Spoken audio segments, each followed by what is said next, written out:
ի վերջո հաղթել է իրական Հայաստանի գաղափարախոսությունը, ինչը նշանակում է, որ իրական Հայաստանի գաղափարախոսությունը Հայաստանի Հանրապետությունում դարձել է պաշտոնական գաղափարախոսություն։ Շատ կարևոր էր ընտրությունների արդյունքները այս տրամաբանությամբ եւ սա շատ էական եւ կարևոր հանգրվան է,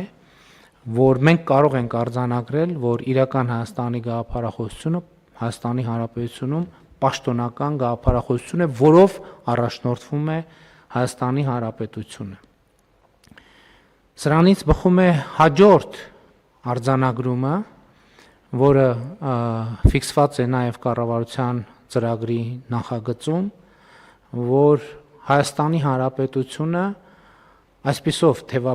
թևակողում է իր պատմության այն փուլը, որը անվանում ենք 4-րդ հանրապետություն։